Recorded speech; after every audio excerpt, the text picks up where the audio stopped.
GTA 6 publisher cancels $140 million in new projects and lays off hundreds. Take-Two is the latest big game publisher to can developers.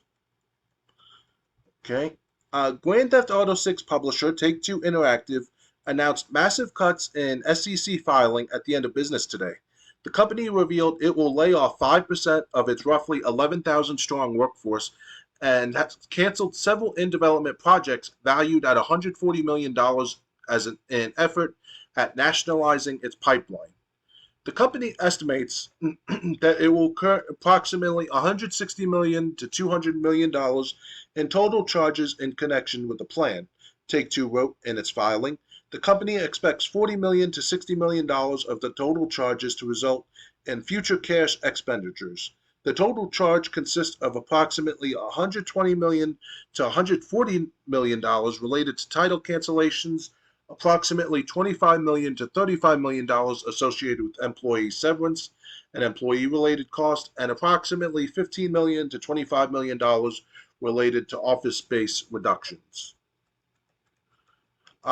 These surprise cuts come less than a month after Take-Two CEO Strauss Zelnick told IGN that the company had no current plans to lay off any more employees following a cost reduction program teased in a March investor call.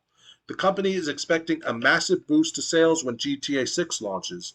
It's currently slated to arrive in 2025. Take-Two recently announced a plan to acquire Gearbox Entertainment, maker of the loot shooter series Borderlands, which is published by its 2K label, for $460 million by the end of June. The deal would be financed by a sale of new Take-Two stock. In addition to GTA 6, Take-Two and its subsidiaries also have new BioShock and Mafia games in development, while Ken Levine's Ghost Story game works on Judas, which looks like BioShock in space. Take-Two reported net bookings of $1.2 billion last quarter, up 20% from a year ago. Zelnick raked in over $40 million in total compensation as head of the company last year, thanks in part to bonuses pegged to getting players to spend more money on microtransactions. So, what do you think of Take-Two laying off 5% of its workforce?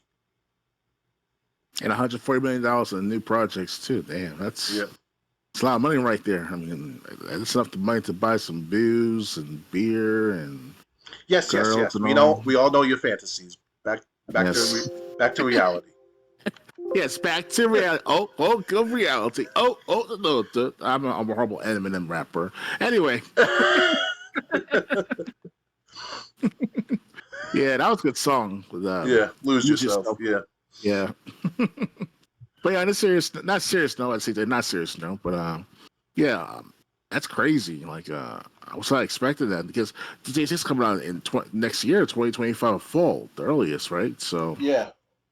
So I'm sure they do a lot of post production within like the last 6 months of its creation and project and all. And they're also buying the developer of Borderlands, Gearbox. Okay. Or they're in talks of buying Gearbox software, which would give them the Borderlands franchise. That'd be enough money to save from all $140 they spent on if they ever. Yeah, they try to cut out workers so that would have to pay them as always. Yeah. Unfortunately, it's just a trend we're not going to see the end of anytime soon. These companies are just laying off people left and right. If I can say this though, if anyone's into economics like me, it's like back in 2008, 2009, where there was like 150 to like 300 banks closed down over the like last 2 years since the 2008 crisis and all.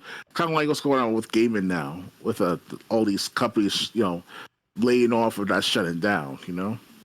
Yeah. So I mean, unfortunately, just the layoffs continue. What can I say? You thought Take-Two would be fine. I mean, we're talking about 2K. But apparently not. Yep, and the beat goes on. The beat goes on. They wrote that song from GTA Vice City. That's an actual song from 1970s. Really?